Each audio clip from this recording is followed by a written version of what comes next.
ফেরাউন তখন বলতেছে, আমাদেরকে একটা তরমুজ দিবেননি? আমরা বড় প্রচন্ড ক্ষুধার্ত, যাব মিশর, কাজের সন্ধানে বের হয়েছি। জমির মালিক বলে, আমি তোমাকে একটা কাজ দিব, করবানি? কই কি কাম? কই আমার জমির এই যে তরমুজগুলি, তরমুজ তুমি বাজারে নিয়ে বিক্রি করবা, যা লাভ হয় আমাকে দিবা, আর আমি তোমাকে পারিশ্রমিক দিব। ফেরাউন কই ঠিক আছে দাও। জমি থেকে এইবার তরমুজগুলি বাজারে নিয়ে ফেরাউন বিক্রি করলো। বেশ তার লাভ হলো, কারণ সে বড় বুদ্ধিমান, বড় বিচক্ষণ, কোনো কাজেই সে কোনোদিন ব্যর্থ হয় না। এত বুদ্ধি, এত বিবেক, এজন্য সে লাভ নিয়ে আবার জমির মালিকের কাছে ফিরল। মালিক লাভ দেখে বলতেছে, যুবক, আমি তোমাকে মাসওয়ারি বেতন দেব, তুমি আমার কাছে এই কাজে তুমি পেয়ে যাবা, চাকরিটা তুমি করবানি? ফেরাউন তখন বন্ধু হামানকে বলতেছে, দোস্ত, আমি তো ছোটখাটো কাজের উদ্দেশ্যে বের হই নাই। এই ছোটখাটো কাজ, এই কাজের জন্য উদ্দেশ্য নিয়ে বের হই নাই, আমি টার্গেট নিয়ে বের হয়েছি। এই তরমুজ নিয়ে বাজারে বেচমু আর লাভান্যে তোমারে দিমু, মাস শেষে বেতন নিমু। জি না, আমার পারিশ্রমিক বাবদ তরমুজ কয়টা দিবা দিয়া দাও, আমরা দুই বন্ধু তরমুজ খাইয়া মিশর যাই। চলে গেল মিশর, মিশরের বাদশার কাছে। আমার ভাইয়েরা, বন্ধুরা, যুবক এইবার বাদশার কাছে যায়া অত্যন্ত আদবের সাথে, বিনয়ের সাথে বলতেছে, জাহাপনা, আমি আফগান থেকে এসেছি, কাজের সন্ধানে বের হয়েছি, কিন্তু কোনো কাজ তো পাই না। শুনেছি আপনি বড় উদার, আপনি বড় মনের একজন বাদশাহ। আমি আপনার কাছে একটা কাজ চাই, আমি আপনার কাছে একটা চাকরি চাই। এত সুন্দর করে সাবলীল ভাষায় মিশরের বাদশার কাছে তার প্রস্তাবটা, মনের কথাটা ব্যক্ত করলো। বাদশাহ তার কথায় খুশি হয়ে বলতেছে, তুমি কি কাম চাও রাজ দরবারে বলো, যা চাইবা আমি তোমাকে তাই দেব। কিছু কিছু মানুষের কথার মধ্যে মধু আছে, ঠিক কিনা? জোরে বলো, আর একটু জোরে বলো, ঠিক কিনা? ইন্না মিনাল বায়ানি লা সিহরা। নবীজি বলেন, কারো কারো কথার মধ্যে জাদু আছে, জাদু। অল্প কথায় বাদশাকে মন গলায় দিল। বাদশাহ কয়, কি চাও তুমি বলো? কয়, আমাকে রাজদরবারের শাহী কবরস্থানের দারোয়ান বানায় দেন, রাজদরবারের শাহী কবরস্থানের গুরুস্থানের দারোয়ান বানায় দেন। বাদশাহ কয়, যাও, তোমাকে এই চাকরি দিয়া দিলাম। এইবার সে গুরুস্থানের, রাজদরবারের গুরুস্থানের সে দারোয়ান হয়ে গেল। ঘটনাক্রমে এই বৎসরই মিশরে প্লেগ রোগ দেখা দিল, প্লেগ মহামারী। মানুষ যেই কবরস্থানে আইসা লাশ দাফন করতে হয়, দারোয়ান হিসাবে তাকে একটা স্বর্ণ মুদ্রা দিয়া তখন তার লাশটা দাফন করতে হয়, নতুবা লাশ দাফন করতে দেয় না। প্রতি লাশওয়ারি তাকে একটা স্বর্ণ মুদ্রা দিতে হয়। ফেরাউন একটা স্বর্ণ মুদ্রা নিয়ে সে লাশ দাফন করতে দেয়। যেই বৎসর মহামারী হলো, এই মহামারীতে অসংখ্য অগণিত মানুষ মরতে লাগলো, আর যতগুলা লাশ আয় ততই তার ইনকাম বাড়ে। মানুষ মরলেই তার, জোরে বলেন। প্রথমে ছিল ফকির, এরপরে পাইল দারোয়ান। অল্প দিনের ভিতরেই ফেরাউনের তহবিল বড় গরম, তহবিল হয়ে গেল গরম।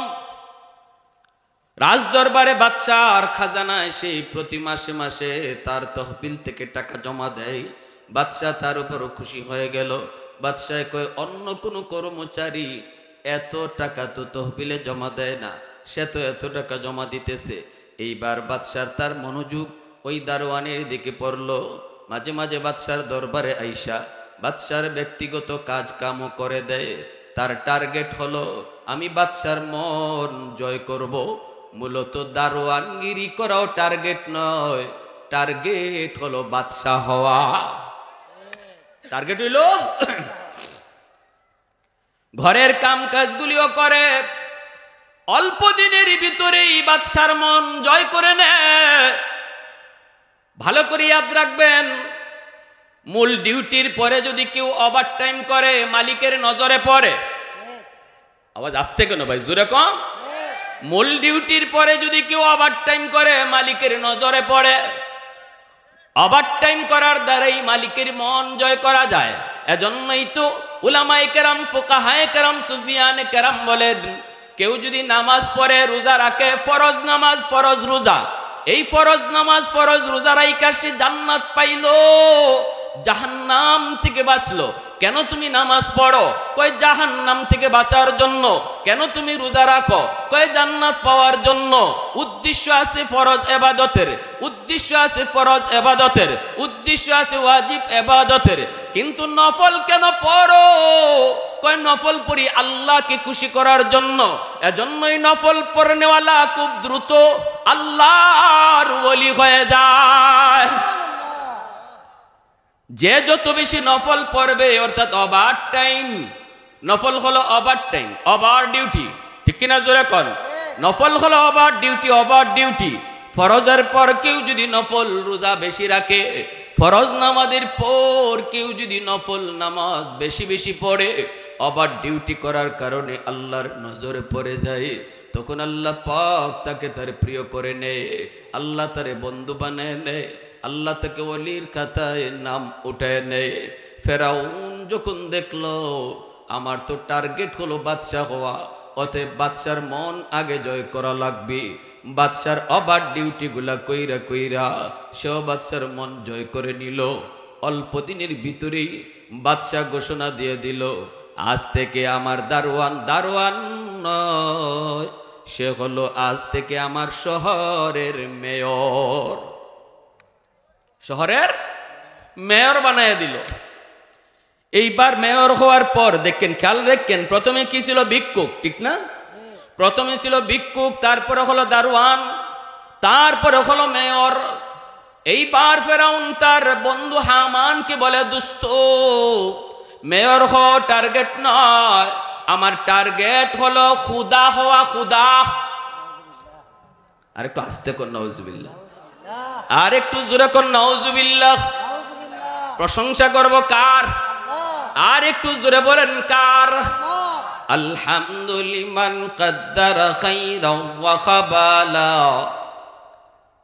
আলহামদুলিমান কদ্দারা খাইরাও ওয়া খাবালা, ওয়া শুকরু লিমান সাওয়ারা হুসনাও ওয়া জামালা, ফরদুন সামাদুন আন সিফাতিন খালকি বারিউন, রব্বুন আযালিয়ুন খালাকাল খালকা কামালা, লা জিদ্দা ওয়ালা নিদ্দা ওয়ালা হাদ্দা লিমাওলা, লা জিদ্দা ওয়ালা নিদ্দা ওয়ালা হাদ্দা লিমাওলা, আল আনা কামা কানা ওয়ালাম ইয়ালকা যাওয়ালা, আল আনা কামা কানা ওয়ালাম ইয়ালকা যাওয়ালা। মহব্বতের আওয়াজে কোন আল্লাহু আকবার। আর একটু জোরে বলেন আল্লাহু আকবার। এইবার বাদশা যখন থেকে মেয়র বানিয়ে দিল, সামনের কথাগুলা খুব জটিল। মনোযোগ আমার দিকে যদি থাকে তাহলে সামনের কথাগুলা বুঝতে বড় আসান হবে, আর যদি মনোযোগ সরে যায় তাহলে কথাগুলা বুঝতে কষ্ট হবে। সামনের কথাটা হলো আমার টার্গেট, উদ্দেশ্য হলো আমার সামনের দিকে। মনোযোগ কার কার আছে একটু হাত উঠে আল্লাহকে দেখান। আল্লাহ তুমি কবুল করো, জোরে বলি আমিন। আর একটু জোরে বলি আমিন। শহরের মেয়র হয়ে গেল ফেরাউন। এইবার সে সুন্দরভাবে শহর চালাইতে শুরু করলো। হামান বলতেছে, দোস্ত, যদি নিজের খোদা দাবি করতে হয় তাহলে টার্গেট মতো আগাইতে হবে। আগে তোমাকে বাদশাহ হওয়া লাগবে, তারপরে কিছু ফর্মুলা আছে, থিওরি আছে। এই থিওরিগুলা যদি তুমি পালন করো, যদি তুমি ঠিক মতো করতে পারো, তবেই তুমি নিজের খোদা দাবি করতে পারবা, আর নতুবা কখনো নিজের খোদা দাবি করতে পারবা না। মেয়র হয়েছ ভালো, এইবার দেখো আর কি হওয়া যায়। কিছুদিন পর দেখা যায় চতুর্দিকে মেয়রের সুনাম, চতুর্দিকে সুনাম, জনগণের ভিতরে ন্যায় বিচার শুরু হলো। দুর্বলের পক্ষে ফেরাউন অবস্থান নেই। বিচার ব্যবস্থা বড় সুন্দর। না না, তার সামনে কেউ কখনো বিচার অবিচার পায় না, সবাই বিচার নিয়ে যায়, সঠিক বিচার পায়। এই দিকে বাদশার দিকে মনোযোগ। বাদশাহ হঠাৎ করে দেখলো তার প্রধানমন্ত্রী মারা গেছে।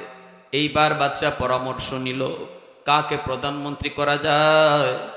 জনগণের পক্ষ থেকে প্রস্তাব হলো, এমনকি অন্যান্য মন্ত্রীদের পক্ষ থেকেও প্রস্তাব হলো, ফেরাউনকে আপনি প্রধানমন্ত্রী বানান, কারণ তার অনেক অনেক যোগ্যতা, জনগণ তার ভক্ত হয়ে গেছে। বাদশাহ তারে প্রধানমন্ত্রী বানায় দিল। প্রধানমন্ত্রী হয়ে গেল ফেরাউন। বের হয়েছিল ফকির হইয়া। এরপরে আসলো দারোয়ান। কোন দারোয়ান? কয় কবরস্থানের দারোয়ান। তারপরে হলো শহরের মেয়র। এরপরে বাদশাহ তারে বানায় দিল প্রধানমন্ত্রী। কিছুদিন পর চিন্তায় পড়ে গেল, কয় আমি খুদা হমু কেমনে? হামান কয় বাদশাহ হওয়া লাগবে। কয় বাদশাহ তো আছেই। কয় কোনো সুযোগ নেও, এই বাদশাহ থেকে জনগণের মনকে সরাইয়া, জনগণ যদি তোমাকে বাদশাহ বানায় তখন তোমার খুদা হওয়ার এক ধাপ আগায় গেল। নাউজুবিল্লাহ, জোরে কর। বাদশার কাছে ফেরাউন প্রস্তাব দিল, বাদশাহ জাহাপনা, জনগণ বড় অভাবে আছে, 2 বছরের খাজনা এদের মাফ করে দেন। বাদশাহ কয় এটা কেমন প্রস্তাব? 2 বছর যদি জনগণের খাজনা বন্ধ করে দেওয়া হয় তাহলে দেশ চলবে কেমন করে? ফেরাউন কয় এটা তো আমিও ভাবতেছি, দেশটা চলবে কেমন করে? আবার জনগণ বড় অভাবে, এদেরকেও ক্ষমা করে দেওয়া দরকার। কি করা যায়, কি করা যায়, আসুন পরামর্শ করি। বাদশাহ কয় কেমনে কি করব তুমি কও। ফেরাউনে কয় আপনি দিয়া দেন 1 বছরের খাজনা মাফ, আর আমি দিয়া দিই 1 বছরের মাফ। দেখছেন, জনগণের ভিতরে অল্প দিনের ভিতরে জনগণ প্রধানমন্ত্রীর ভক্ত হয়ে গেল। কয় দেখছো কেমন প্রধানমন্ত্রী পাইছি, নিজের থেকে 1 বছর মাফ দিয়া দিছে, বাদশায় দিছে 1 বছরের।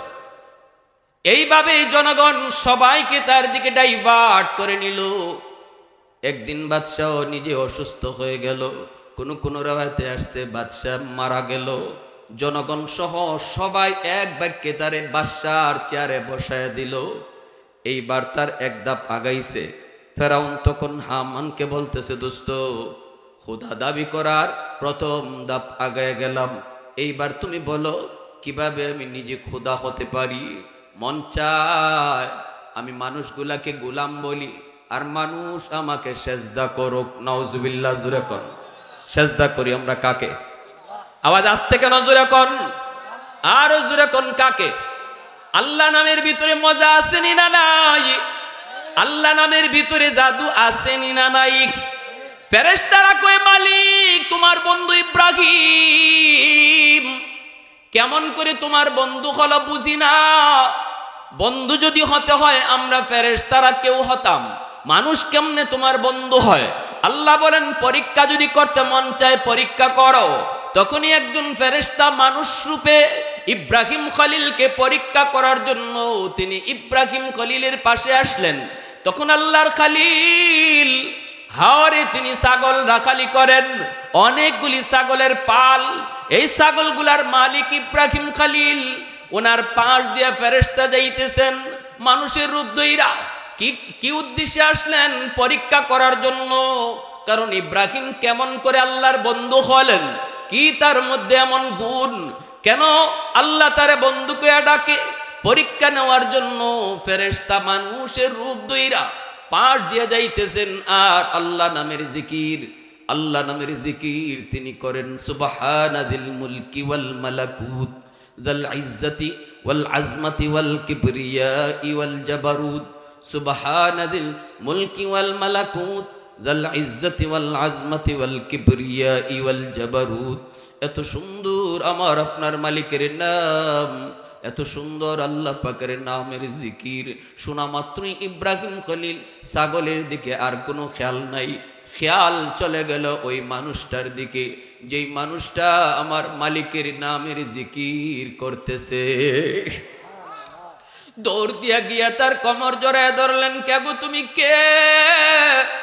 এত সুন্দর করে আমার মাশুকের নাম তুমি নিতেছো, আমি তো এই নামের পাগল, আমি তো এই নামের বড় আশিক, আমি তো এই নামের বড় আশিক, এই নামটা তুমি আরেকবার আমাকে শোনাও।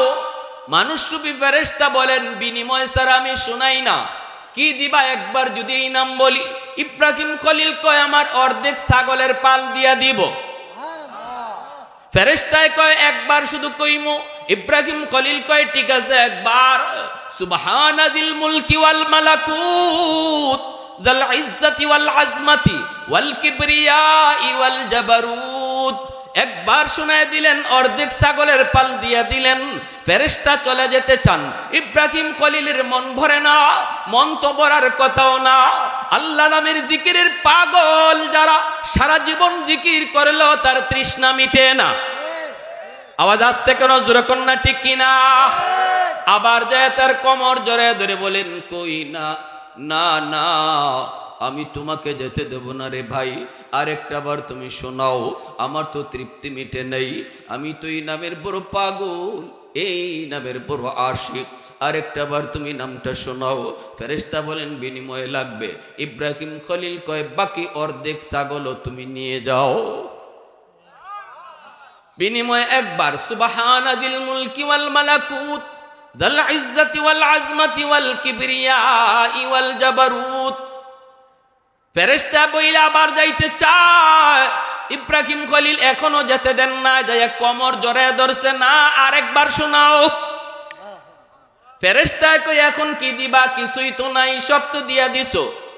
আল্লাহর খলিল চোখের পানি ঝরায় কাঁদে আর কয়, ওগো আল্লাহর বান্দা, আরেকবার যদি আমাকে আমার মালিকের নাম তুমি শোনাও, আমি ইব্রাহিম সারা জীবনের জন্য তোমার গোলাম হয়ে যাব। আওয়াজ দিয়ে কও না সুবহানাল্লাহ। এই নামের জন্যই তো ইব্রাহিম সারা জীবন গোলাম হতে চাইছেন। আমরা এই নামটা একটু আওয়াজ দিয়া কই সুবহানাল্লাহ। আরো জোরে সুবহানাল্লাহ, আরো জোরে সুবহানাল্লাহ, আরো জোরে বলি আল্লাহু আকবার, আরো জোরে আল্লাহু আকবার। সাথে সাথে ফেরেশতায় কয়, আল্লাহর বন্ধু, ও আল্লাহর খলিল, না না, আমাকে ছাগলও দেওয়া লাগবে না, আমি ছাগল নিতে আসি নাই, ছাগল নিতে আসি নাই, আমি এসেছিলাম আপনাকে পরীক্ষা করার জন্য। আপনি কেমন করে আল্লাহর এত বড় বন্ধু, পরীক্ষা নেওয়ার জন্য এসেছিলাম। আমি মানুষ নই, আমি নূরের তৈরি ফেরেশতা। নেন আপনার ছাগলগুলি নিয়ে যান, আর আমার বুকের সাথে বুকটা মিলায়া যান। এজন্য আমার ভাইরা বন্ধুরা, ওই নামের এত বড় আশিক, এত বড় মালিক, এত বড় খালিক, ওনার সাথে শুরু করলো পাল্লা। ফেরাউন কয়, আমি খুদা। নাউজুবিল্লাহ, জোরে কন। হামান কয়, না বাদশাহ হইছো ঠিক আছে, এখন দুইটা থিওরি, দুইটা ফর্মুলা গ্রহণ করা লাগবে। আমার দুইটা থিওরি যদি তুমি মানো, তবেই তুমি নিজের খোদা দাবি করতে পারবা। এক নাম্বার থিওরি হলো, সবগুলি জনগণকে মূর্খ বানায় দিতে হবে, পড়ালেখা বন্ধ করে দিতে হবে, আল্লাহর পরিচয় যাতে তারা না জানে, ভগবানের পরিচয় তারা যাতে না জানে, দেবতার পরিচয় যাতে তারা না জানে, আল্লাহ নামের পরিচয় যেন তারা না জানে, সৃষ্টিকর্তা একজন এই শিক্ষা যেন না পায়। সব মাদ্রাসাগুলি বন্ধ করে দাও, মাদ্রাসাগুলি বন্ধ করে দাও। খালিকার মালিকের পরিচয় যেই প্রতিষ্ঠানে হয়, প্রতিষ্ঠানগুলি বন্ধ করে দাও। কেমনে বন্ধ করবা? কয় মাদ্রাসাগুলির বাজেট কমায় দাও।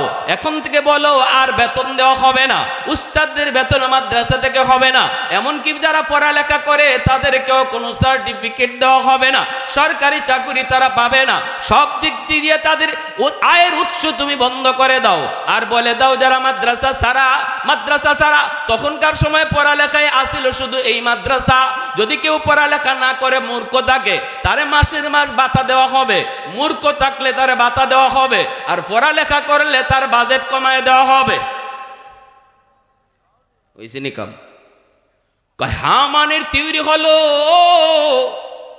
দাবি করতে চাও, আগে মানুষ সবাইকে মূর্খ বানানো লাগবে। মূর্খ কেউ যেন আল্লাহ না চেনে, আল্লাহ নামের পরিচয় না পায়। তবেই তুমি পারবা নিজের খোদা দাবি করতে, আর নতুবা কোনো পন্থায় তুমি খোদা দাবি করতে পারবা না। কয় তাহলে তোমার থিওরি তুমি চালায় দাও। ঘোষণা দিয়ে দেওয়া হলো মাদ্রাসার পড়ালেখা বন্ধ করো। না না, মাদ্রাসা বন্ধ করো এই কথা কয় না। যদি কয় তাহলে জনগণ তো সব খেপে যাবে। মাদ্রাসা বন্ধ করে দাও কয় না, মাদ্রাসার বাজেট বন্ধ করে দাও। আমাদের সমাজেও এরকম ফেরাউনের থিওরি আসেনি না নাই?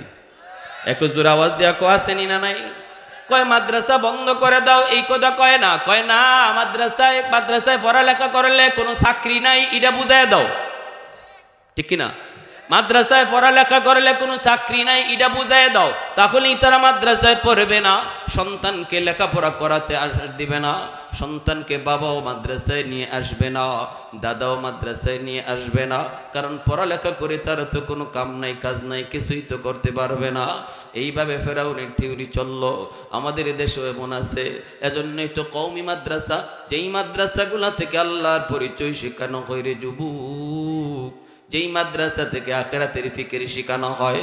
কারণ মাদ্রাসার পড়ালেখার মূল মন্ত্র হলো এ জীবন জীবন নয়, মরণের পরের জীবন হলো আসল জীবন, ঠিক কিনা?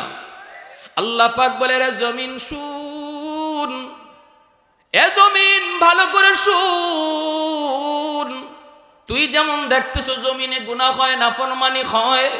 হাদিসে কুদসি আল্লাহ পাক বলে জমিন প্রতিনিয়ত আল্লাহকে ডাকে আর কয় মালিক ওই যে দেখো বেনামাজি আমি জমিনের উপর দিয়ে হেঁটে যায়, ওই যে দেখো সুদকুর আমি জমিনের উপর দিয়ে হেঁটে যায়। আমি কতকাল আর সুদকুরের পায়ের বোঝা নিব, কতকাল আর বেনামাজির পায়ের বোঝা নিব আল্লাহ, আমি কতকাল আর ওই যে দেখো নাফরমানের পায়ের আওয়াজ শুনবো।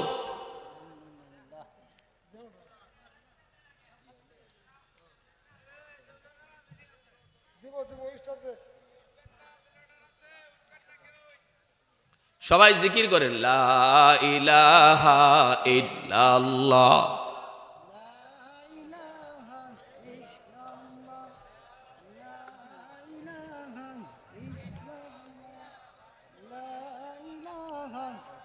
আরেকটু জোরে আওয়াজ দিয়ে, আওয়াজ দিয়ে। লা ইলাহা ইল্লাল্লাহ, লা ইলাহা ইল্লাল্লাহ, লা ইলাহা ইল্লাল্লাহ, লা ইলাহা ইল্লাল্লাহু মুহাম্মাদুর রাসূলুল্লাহ। জোরে সুরে বলি সাল্লাল্লাহু আলাইহি ওয়াসাল্লাম। সবাই বলেন না সাল্লাল্লাহু আলাইহি ওয়াসাল্লাম। আল্লাহ পাক বলে জানোনি প্রতিদিন জমিন আমি আল্লাহর কাছে আবদার করে মালিক আর কত নাফরমানের পায়ের বোঝা নিব, আর কত সুদকুরের পায়ের আওয়াজ শুনব। ও মালিক অনুমতি দাও, আবতালিউ ইবনা আদম ফি করি, ওই নাফরমানকে আমি জমিন গিলে ফেলবো, ওই সুদকুরকে আমি জমিন গিনে ফেলবো, ওই ঘুষখোরকে আমি জমিন গিলে ফেলবো। আসবিরু ইলা মাতা আসবিরু, ধৈর্য ধরবো তো আর কত কাল ধৈর্য ধরবো, আমি তো দেখতে দেখতে আমি তো হতাশ, আর কত কাল আমি দেখবো। আল্লাহ বলে না না, শুধু জমিন নয়, ওয়াল বাহরা ইয়াস্তাজিলু রাব্বাহু, সাগর মহাসাগর গুলি পর্যন্ত আমি আল্লাহর কাছে আবদার করে মালিক আমি সাগর আর কত গুণা দেখব। ওই যে কক্সবাজার সমুদ্র সৈকতের পারে কত যুবক, কত যুবক যুবতী নিয়া কক্সবাজার সমুদ্র সৈকতের পারে যায় গুনাহ করে। সাগর মহাসাগর গুলা তাকায় তাকায় শুধু দেখে আর কয় আল্লাহ আর কত নাফরমানি আমি দেখব। আমি এত বড় শক্তি রাখি, তুমি আমারে যখন হুকুম দাও ওই নাফরমান জানে আমি সব ডুবাই দিতে পারি, বাড়িঘর সব আমি তলায় দিতে পারি, মুহূর্তের ভিতরে আমি সাগরের নিচে সবাইকে নিয়ে আসতে পারি। আমি যে কতটা উশৃঙ্খল নাফরমান গুলি ভালো করে তারা জানে। এরপরও দেখো মালিক, এরপরও দেখো আমি সাগরের পারে আইসা কত অন্যায়, কত অবিচার, কত জুলুম, কত নাফরমানি তারা করে। আল্লাহ অনুমতি দাও নাফরমান গুলিকে আমি ডুবাই দেই। যেই জমিনটারে ওরা নাপাক করেছে এই জমিনটাকে আমি পাক বানায় দিই। আল্লাহ পাক তখন বলেন, এরে জমিন থাম, এ সাগর মহাসাগর থাম, এরে জমিন ভালো করে শুন, আমি আল্লাহ দেখতেছি এই জমিনে কত গুনাহ হয়, কত অত্যাচার হয়, কত জুলুম হয়, কত নাফরমানি হয়। এরপরও আমি কেন ধরি না জানোনি? এরপরও কেন ধরি না জানোনি? কারণ এই মানুষকে আমি আল্লাহ বড় আদর করে বানাইছি। আসমান আল্লাহ বানাইছেন কুন ফায়াকুন বইলা, জমিন আল্লাহ বানাইছেন কুন ফায়াকুন বইলা, ফেরেশতা আল্লাহ বানাইছেন কুন ফায়াকুন বইলা, জান্নাত আল্লাহ বানাইছেন কুন ফায়াকুন বইলা, জাহান্নাম আল্লাহ বানাইছেন কুন ফায়াকুন বইলা। সব কিছু আল্লাহ বানাইছেন তার আদেশে। কিন্তু রে যুবক, তোমাকে আমাকে যখন আল্লাহ বানায় তখন আল্লাহ বলে খালাকতু বিয়াদাইয়া, ও বান্দা আমি তোরে আমার নিজের হাত দিয়া বানাইছি।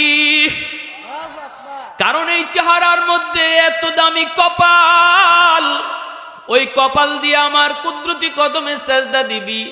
যেই কপাল আমার সেজদার জন্য বানাইছি, এই কপাল আমি আল্লাহ নিজের হাতে বানাইছি, ফেরেশতাদের হাতেও বানাই নেই। আল্লাহ পাক বলে জানোনি এরপর আমি কেন ধরি না? কারণ এখনো জমিনে আমার কালামের শিক্ষা চালু আছে, এখনো জমিনে হাফেজ কোরআন হয়, এখনো জমিনে আলেম হয়, এখনো সন্তানকে মাদ্রাসায় তারা পড়ায়, এখনো কোরআনের মাহফিলের আয়োজন হয়, এখনো আমি মালিকের কোরআনের আওয়াজ হয়। শুধু এই খাতিরে আমি জমিন টিকায় রাখছি। আওয়াজ দিয়া কন্যা সুবহানাল্লাহ। কিন্তু ফেরাউনের বন্ধু হামান কই মাদ্রাসা বন্ধ করো, তাহলে তুমি নিজের খোদা দাবি করতে পারবা। কই কেমনে বন্ধ করব? কই বাজেট কমায় দাও। এইবার বাজেট কমায় দেওয়ার পর মানুষেরা আর মাদ্রাসার দিকে যায় না, বাবার সন্তান নিয়ে মাদ্রাসার দিকে যায় না। কারণ বেকার থাকলে পরে মাসের মাস সরকারে তারে ভাতা দেয়, পড়ালেখা করলে তার ভাতা বন্ধ করে দেয়। এইভাবে চলতে লাগলো। মানুষ আস্তে আস্তে মূর্খ হতে লাগলো, মানুষ আল্লাহর পরিচয় আস্তে আস্তে ভুলে যেতে লাগলো। এইবার হামানে কয় দোস্ত, টার্গেট তোমার অর্ধেক হয়েছে, আরো অর্ধেক বাকি রয়েছে। কয় বাকি অর্ধেকটা কেমনে? কয় এইবার আরেকটা কাম করা লাগবে, সবগুলি মানুষের চরিত্র নষ্ট করে দাও। মানুষের যখন চরিত্র থাকবে না তখন আর মানুষ মানুষের কাতারে থাকে না, চরিত্রহীন মানুষ হায়ওয়ানে পরিণত হয়ে যায়। ঠিক কিনা জোরে বলো? যার চরিত্র নাই সে মানুষ না। Health is loss, something is loss, wealth is lost, something is lost, but character is lost, everything is lost. Character is lost, everything is lost. স্বাস্থ্য নষ্ট হয়েছে, কম নষ্ট হয়েছে, সম্পদ নষ্ট হয়েছে, কম নষ্ট হয়েছে, কিন্তু চরিত্র নষ্ট, তোমার সব নষ্ট হয়ে গেছে। ঠিক কিনা জোরে বলো? হামান কই দোস্ত, চরিত্র নষ্ট করে দাও, নারী পুরুষের অবাধ মেলামেশা ঘটায় দাও, চরিত্র নষ্ট করে দাও, মানুষ নারী পুরুষের একসাথে অনুষ্ঠান করাও, বেপরদা চালু করে দাও, পর্দা যে করবে তার উপরে কঠোর আইন চালু করে দাও। এইভাবে ফেরাউন আর হামানের থিওরি যখন মিশরে চললো, মানুষগুলি আস্তে আস্তে তারা আল্লাহকে ভুলে গেল, পর্দা করা ছেড়ে দিল, আস্তে আস্তে চরিত্র নষ্ট হয়ে গেল। সবগুলি মানুষ যখন আর মানুষ থাকলো না, ফেরাউন একদিন ঘোষণা দিল আমি খোদা, সাথে সাথে মানুষগুলাও তারে খোদা মাইন্না নিল। নাউজুবিল্লাহ। আমাদের দেশেও নাস্তিকের দল, যারা এই দেশটারে ইউরোপের মতো বানাইতে চায়, তাদের সামনে বাধা হলো মাদ্রাসা শিক্ষা। আওয়াজ আসতে কেন জোরে বলো? যারা এই দেশের নারী পুরুষ সবাইকে অমানুষের কাতারে নিতে চায়, তাদের সামনে বাধা হলো নামাজি মানুষরা, তাদের সামনে বাধা হলো টুপিওয়ালারা, তাদের সামনে বাধা হলো দাড়িওয়ালারা, তাদের সামনে বাধা হলো ওয়াজ মাহফিল করানেওয়ালারা, তাদের সামনে বাধা হলো আল্লাহর ভয় অন্তরে রাখা। এজন্যই কয় না, নামাজিকে বলা যাবে না তুমি নামাজ পড়ো না, টুপিওয়ালাকে বলা যাবে না তুমি টুপি পড়ো না, দাড়িওয়ালাকে বলা যাবে না তুমি দাড়ি রাখো না।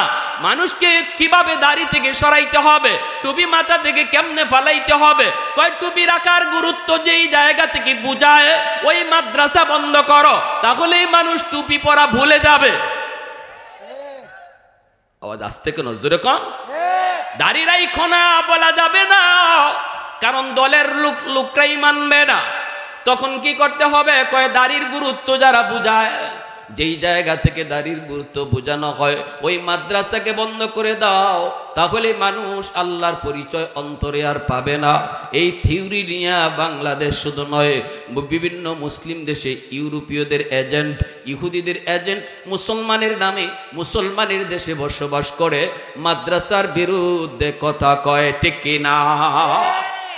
এ ভাইয়েরা, বন্ধুরা, এজন্য বলেছিলাম আল্লাহ পাক বলেন কিয়ামতের ময়দানে আল্লাহ পাক রব্বুল আলামিন একটা মুকুট নিয়ে তিনি দাঁড়ায় থাকবেন। দাউহু আহসানু মিন দাউইশ শামস, মুকুটটার পাওয়ার হবে সূর্যের পাওয়ারের চেয়েও বেশি। মানুষেরা সবাই দেখবে আল্লাহ কাকে যেন খুঁজতেছে, কার মাথায় যেন আল্লাহ মুকুটটা পরাবে, কার মাথায় যেন আল্লাহ মুকুটটা পরাবে। তখন নবীর আব্বাই কইব, আল্লাহ আমি নূহ নবীর আব্বা, আমি অমুক নবীর আব্বা, আমি অমুক নবীর আম্মা। আল্লাহ পাক বলবে, সরো, তোমাদেরকে আমি আল্লাহ আজকে খুঁজি না, আজ আমি যাদেরকে খুঁজি তাদেরকে পাইলেই মাথায় মুকুট পরাবো। তখনই একজন হাফেজের মা, একজন হাফেজে কোরআনের বাবা, একজন আলেমের মা, একজন আলেমের বাবা আয়া কইব, আল্লাহ আমি অমুক হাফেজ সাহেবের আব্বা, আমি অমুক হাফেজ কোরআনের মা। তখন আল্লাহ বলবেন, আমি তো হাসরের ময়দানে তোমাকেই খুঁজতেছি। মান কারা আল কুরআন আমিলা বিমা ফিহি উলবিসা ওয়ালিদাহু তাদান ইয়াউমাল কিয়ামা। হাদিস শরীফে আল্লাহর নবী বলেন, ওই মা ওই বাবাকে আল্লাহ নিজের হাতে পাগড়ি পরাবে। তাদের সন্তানকে পাগড়ি পরাইলাম আজকে আমরা, কিন্তু তাদের বাপ মার মাথায় পাগড়ি পরাইবেন আল্লাহ। একটু আওয়াজ দিয়া কও না সুবহানাল্লাহ, আর একটু জোরে সুবহানাল্লাহ। কারণ কি, কারণ কি বাপ মারে আল্লাহ এত সম্মান কেন দিবে? কারণ হলো দুনিয়ার মানুষগুলা চলতেছিল স্কুল কলেজের দিকে, সবাই চলতেছিল স্কুল কলেজের দিকে, কারণ ওই দিকে গেলে সার্টিফিকেট আছে, চাকরি পাওয়া যায়।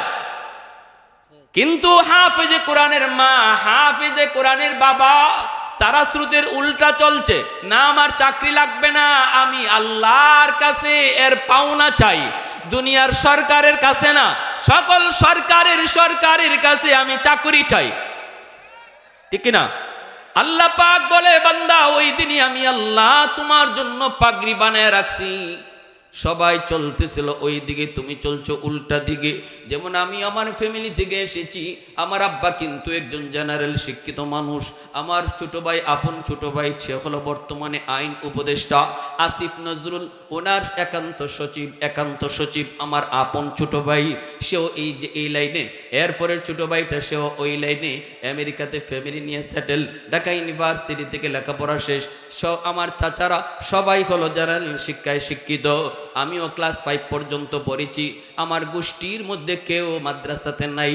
আব্বা আমারে ক্লাস 5 পর্যন্ত পড়াইছেন, 5-এ বৃত্তি পেয়েছি।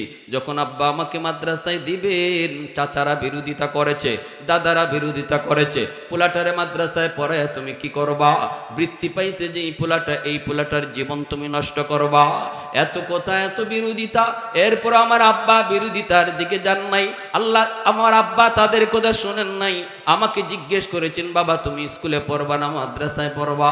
আমি সেই ছোট্টবেলায় বলেছি, আব্বা আমি মাদ্রাসায় পড়ব।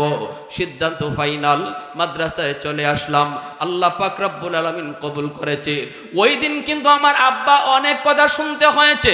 এইভাবে প্রতিটা হাফেজের মা, প্রতিটা আলেমের মা বাবা সন্তানটারে যখন মাদ্রাসায় নিয়ে আয়, অনেকেই কইব, কই লইয়া যাও, কেমনে খাইবো, কেমনে চলবো, কেমনে পড়বো, বউ ফালবো কেমন করে, কত কথা মা বাবায় শুনতে হয়েছে, কিন্তু কোনো কথাকেই পাত্তা দেয় নাই, শুধু আল্লাহর দিকে তাকাইয়া মাদ্রাসায় আইছে। আল্লাহ বলে, ওই দিনই আমি তোমার জন্য মুকুট বানায় রাখছি। তো আওয়াজ দেয়া কও না সুবহানাল্লাহ।